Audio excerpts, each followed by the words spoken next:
So guys, this has been a long time coming, but on Sunday I finally finished all of JoJo's Bizarre Adventure Zone Ocean, which was the sixth part of the franchise, which means I can finally make an anime review for the fourth, fifth, and sixth part of this. In December 2 years ago, I did a review for the first three parts, and they were the only parts that were brought here when it came to the Blu-ray release.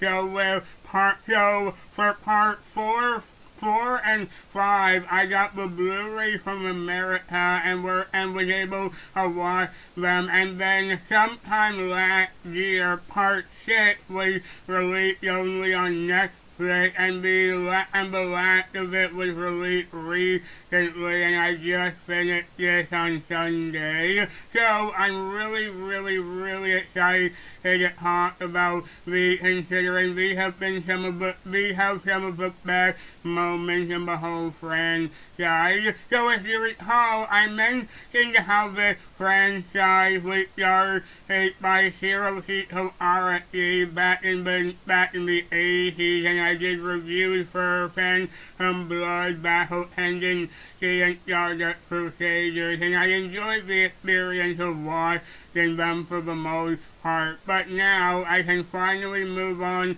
to my reviews for Diamond is Unbreakable, Golden Wind, and Stone Ocean. Also, like I always say, this will have all the spoilers for these parts, so go and watch them if you want, then come back and watch this. So let's get started with part 4, Diamond is Unbreakable.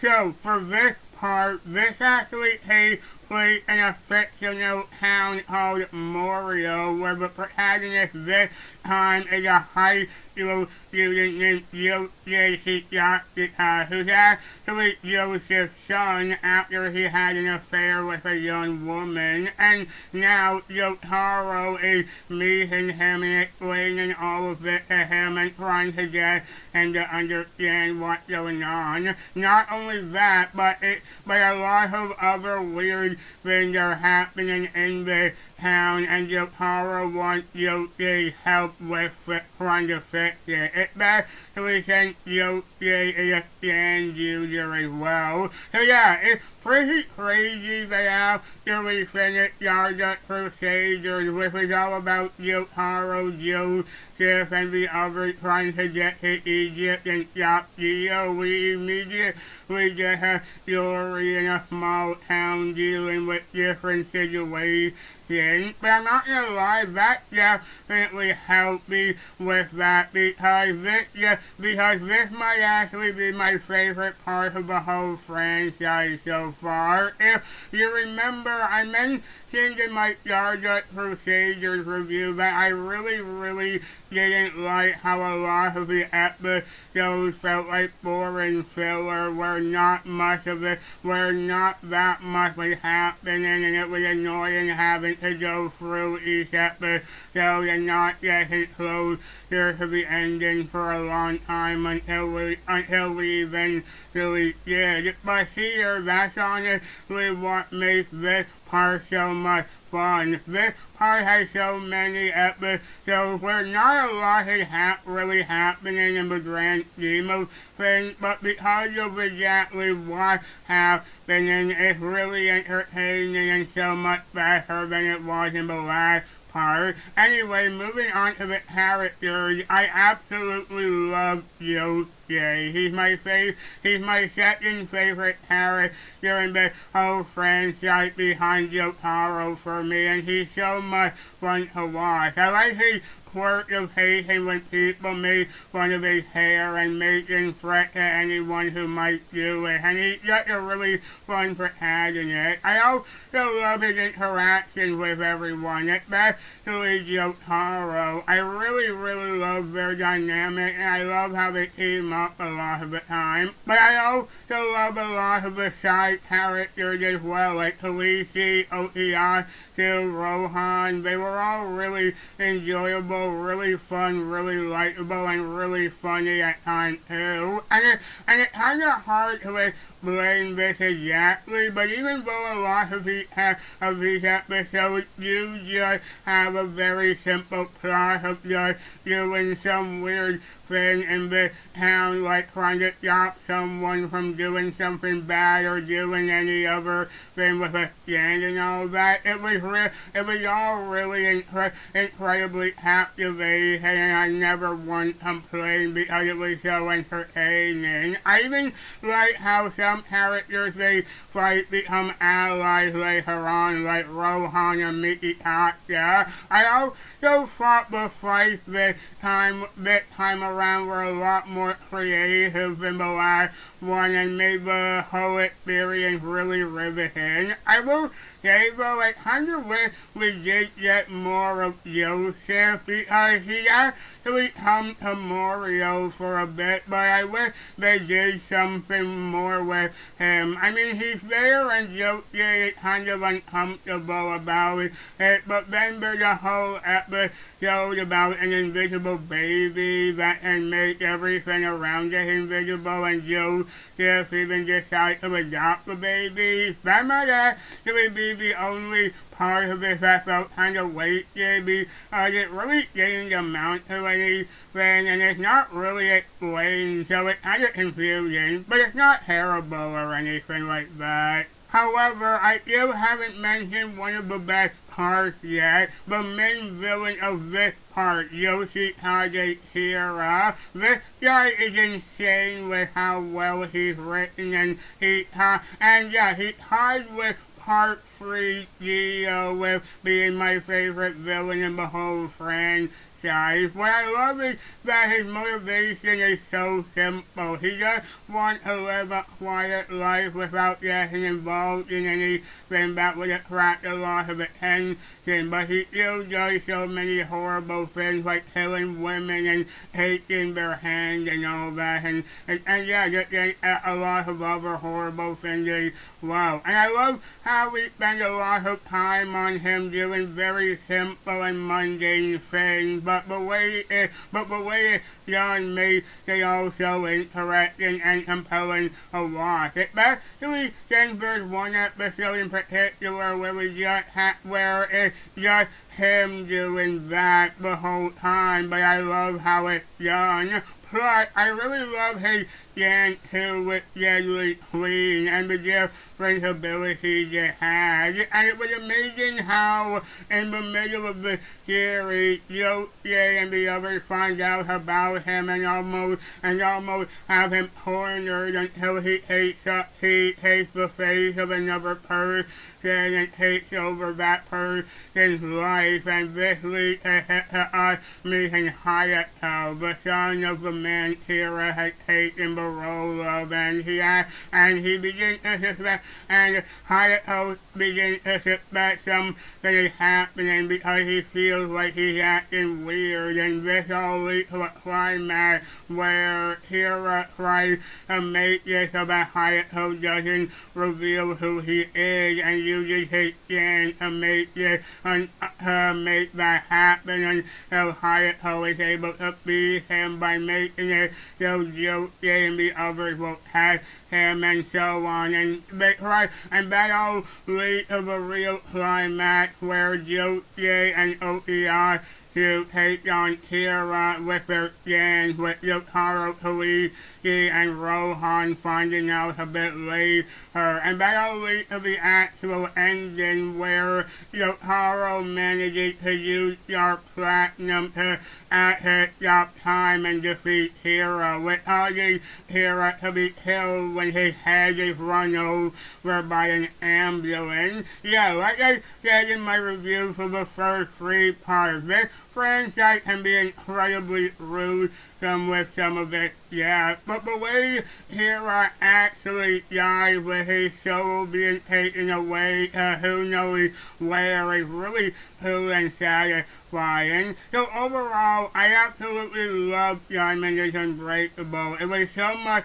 fun. It was so much fun, so well written, and had an extremely likable protagonist. And yeah, it was just it had a really interesting villain as well, and it's my favorite part of the franchise so far. The dubbing in this is all so fantastic. I mentioned before in my JoJo's collectible review that Billy Tomasi, the one who voiced JoJo, and he did an incredible job. Rest in peace, Billy, because his performance made JoJo seem a lot more likable than he already was. But the rest of the cast is great as well, like Jack O'Leary, Jalen Tate, so like Okiyasu, GC, Douglas, and Kira, they all do an amazing job. So yeah, definitely check this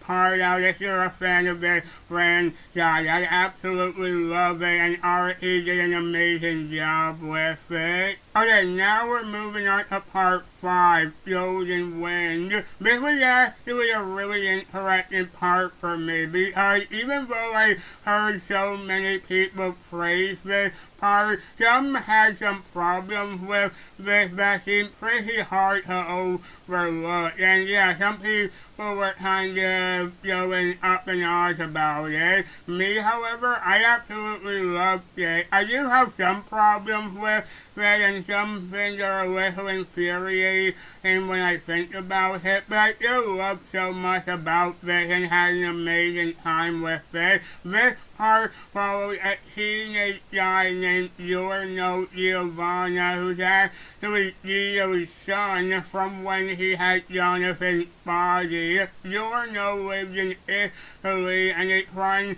to join again to hopefully make Italy a better place. He does manage to join again and meet its members, especially Bucciarati, but once he joins, they're given a mission to escort the daughter of the boss of the organization back to him. But along the way, they encounter all sorts of strange things and battles, and even learn that the boss himself is tricking them in different ways. So first off, I just want to say that out of every single part in JoJo so far, this part is easily the best looking with how everything is designed, as well as the fantastic animation from David Production. They've done this whole franchise since the beginning, and this is their best work yet in terms of how the whole franchise looks. Something else that's really fascinating is that this does take place in Italy, and that's actually a place that Artie himself absolutely loves. If you've seen some behind the scenes stuff with him, you'll know that Italy is a place that he loves, and you can tell with how well detailed everything is, and the fact that this entire part takes place there. This part also does a lot with does a lot of what the Crusaders and Diamond is Unbreakable did, and that there's a lot of instances where they're trying to do some specific thing or trying to get somewhere, and they end up fighting a bunch of gang users. But it was mostly done really well here. I like seeing how ever since the last part, but then have all sorts of abilities, and so it makes the battles more interesting. I think some of them maybe go on a bit too long, but it's never a bad thing. But now let's move on to the characters, especially Giorno himself. I'm not gonna lie, before starting this part, I was really excited to see Giorno because his design looked unique and really interesting and really creative, and everything was just pointing to him being a really cool character. However, I really didn't like a lot of the writing for his character. I think he's probably my second least favorite JoJo next to Jonathan. It's kind of hard to explain, but in a lot of anime, you usually see characters being incredibly smart and being able to figure stuff out figure out what's really happening really quickly. And in JoJo's Bizarre Adventure, that seems to happen a lot with the characters. But that happens especially with Giorno, and the fact that he figured out everything so perfectly did get a bit kind of tedious after a while. But even outside of that, I found it weird how everything he did was just flawless and not much more. I have a weird feeling that because maybe because part Jojar and part Dio, so that might be part of it, but regardless, I didn't like how he was essentially this flawless guy who did everything right and got kind of boring and kind of infuriating after a while, which is a weird thing for me to say because I started this series really excited to see him and see what he would be like, and just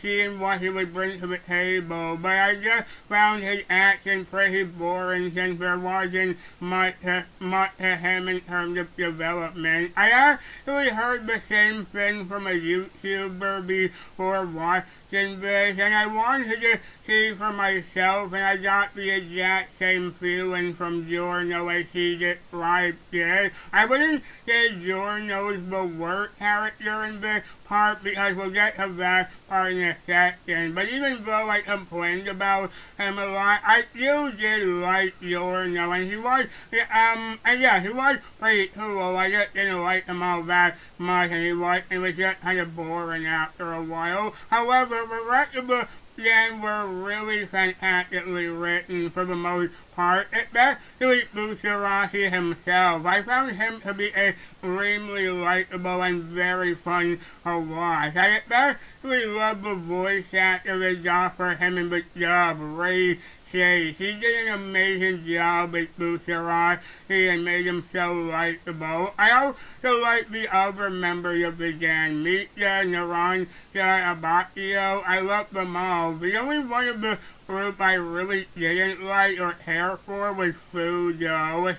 He just seemed like the only one that was kind of wasted and pointless and just didn't seem to have a point being there. I'm not really sure why he was made because to be on the team because he really doesn't do anything. But anyway, I also like Chris, the daughter of the boss they were having to escort. I thought he was just someone who was gonna be around but not really have any significance. Especially since she started off as like a brat, but I really liked her but I did really like her and thought she was a fun character to have on the team after she grew out of that persona. I also loved how a lot of what happened in the first part got changed around by the time of the halfway point of the series because we eventually learned that the boss himself is a guy named Diavolo, who's the main villain of this part and wants to kill them all. I don't think Diavolo is particularly special in terms of a villain or a character, but he's still pretty cool. I like how after it revealed what he's doing, begin to try to escape and protect Christian Diavolo wants her dead too. He then sends out tons of gang users to try to kill them, and they just keep defeating them, and eventually that leads to the climax where Giorno and the others face off against him. Not only that, but Polnareff actually returned as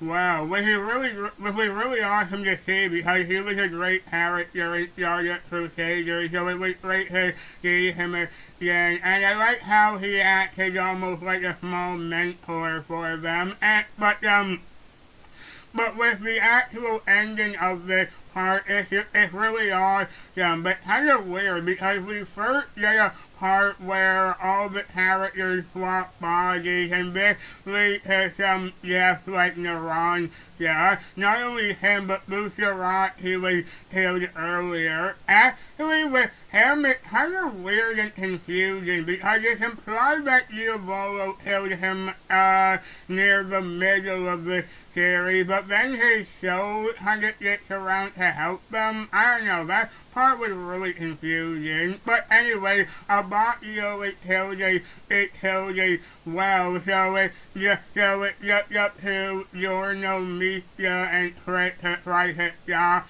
him because he's trying to get the arrow that gives a person a stand, but Yorno is able to stop him by taking the arrow and using it to evolve his own stand from Golden Wind to Golden Wind Requiem, which is probably the most powerful stand in this entire franchise due to all of its abilities.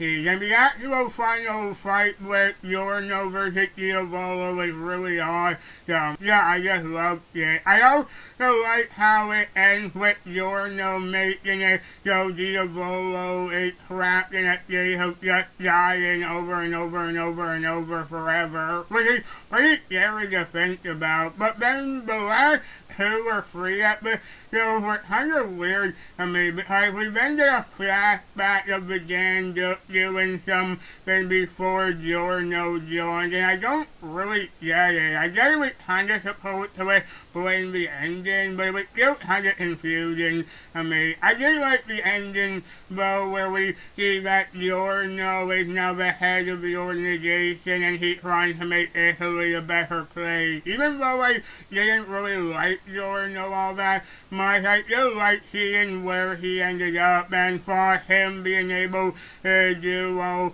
this was a nice way to end his story. So I was probably harsh on this part a bit too much, but I still want to make it clear that I still absolutely loved a lot of what happened here. I like how we got so many amazing stand battles with a great group of characters to follow along the way. I did have a few other problems with it, though, like how he was actually in it briefly at the start, but then he never appeared again. Jotaro had him go to Italy to inspect Yorno since he knew he was Gio's son and wanted to check on him until Talisi confirmed that he wasn't a bad guy. So I would have loved if Talisi was in this and be the same kind of mentor character that Jotaro was in Diamond is Unbreakable. So it was kind of annoying that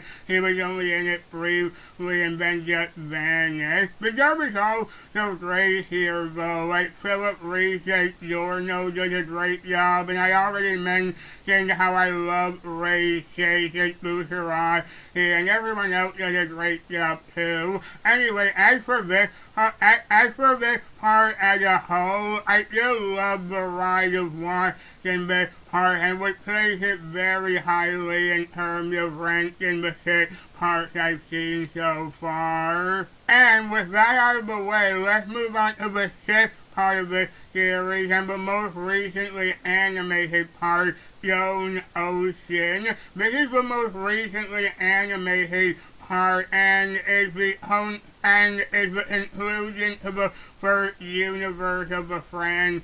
I'll explain what I mean later. Anyway, this part is probably the most controversial one because some really like this part and some really don't. I sort of went in with slightly lowered expectations just because of that and just wanted to see what was going to happen. And so in the end, it's kind of hard to explain exactly how I feel about this because there were some things I absolutely loved and it had some of the best stuff in the whole franchise, but it also had some stuff I wasn't a fan of and some of the stuff kind of felt like boring filler and just kind of didn't really amount to all that much. Still though, not a bad part by any means, plus it's easily the craziest part in the whole franchise so far because of what ends up happening. It's absolutely insane, but I'll get to that later as well. For now, let's just talk about the part itself.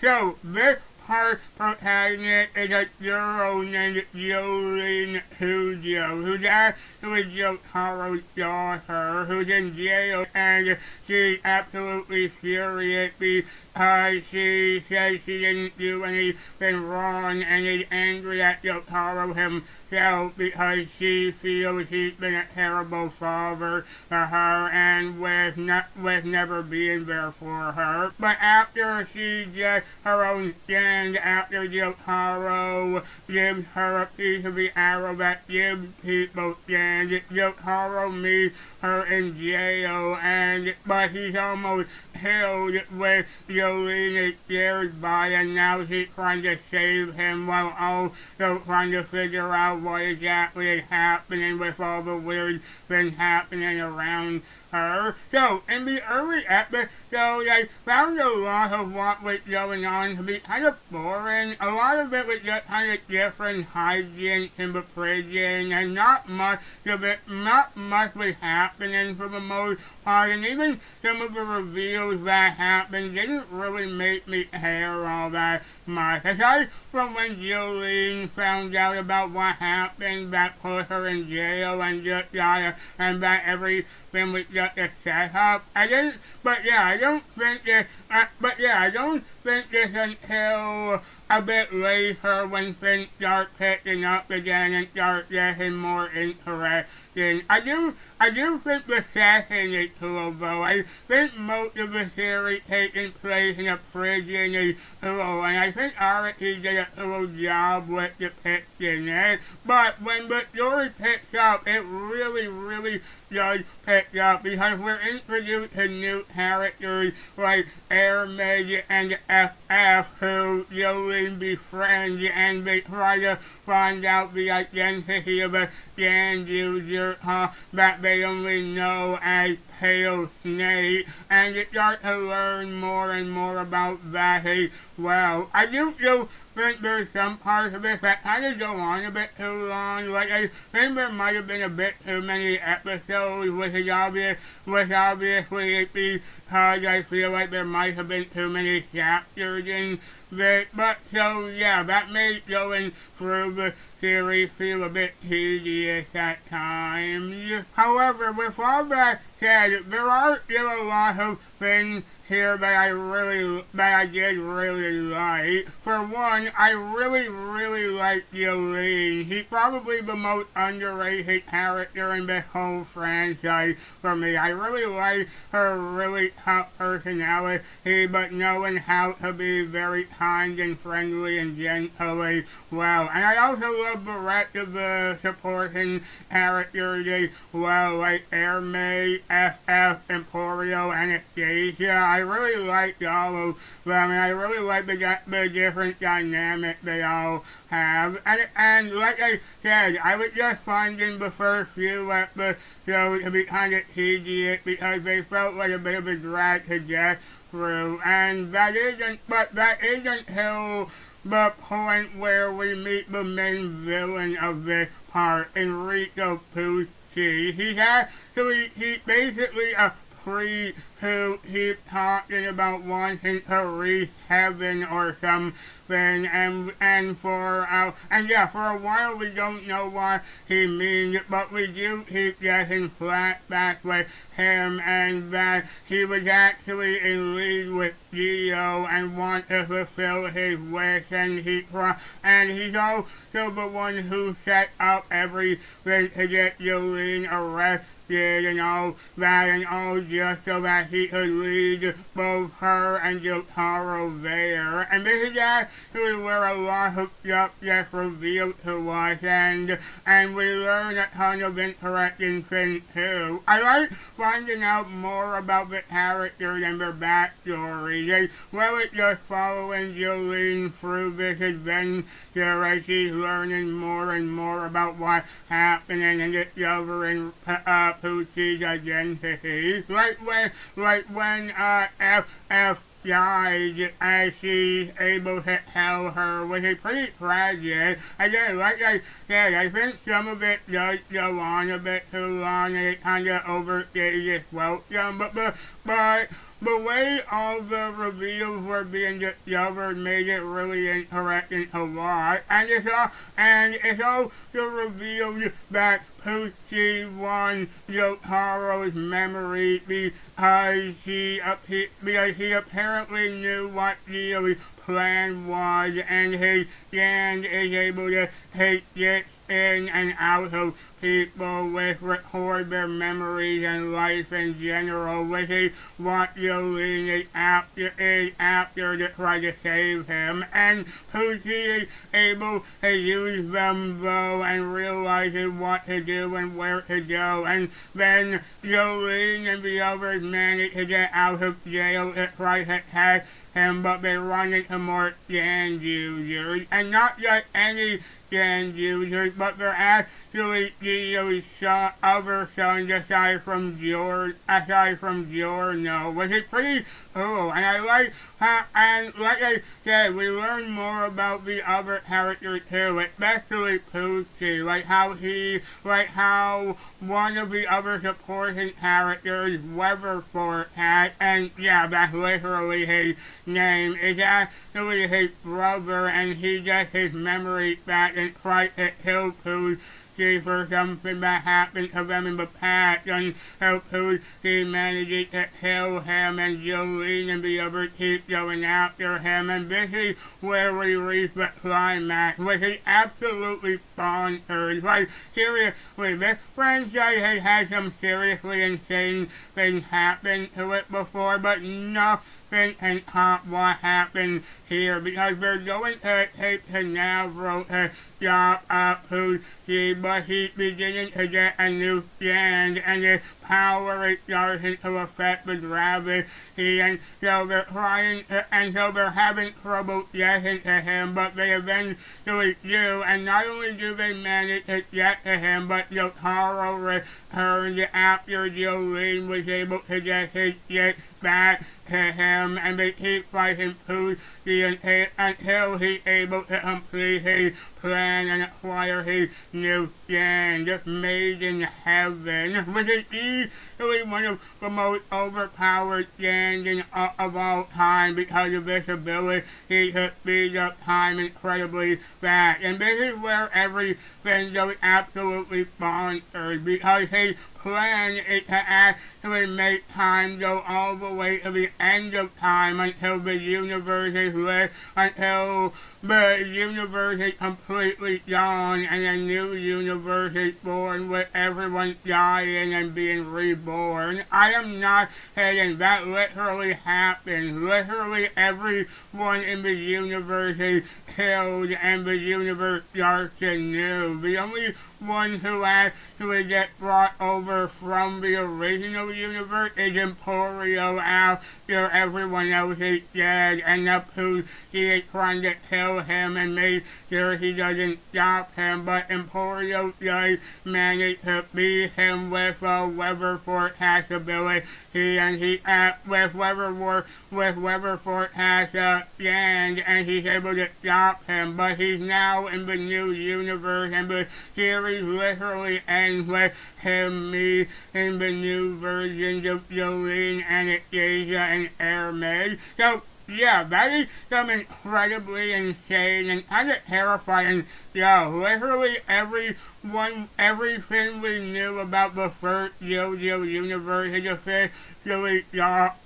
is officially gone, and now this new universe has taken its place. That's really insane, but also really terrifying and depressing, because all the characters we knew are now gone forever and reborn into new characters. It's really hard to find the words to describe exactly how that feels to me, but yeah, it's kind of hard to really know what to say after something like that happened. And I finally get what everyone was talking about when they were talking about how the next few JoJo parts take place in another universe. I heard something like that from people, but I didn't really fully understand what they meant when they were talking about it, but yeah, now I do. But in terms of this part overall, I did still like it. I don't know if I can say I loved it, but I did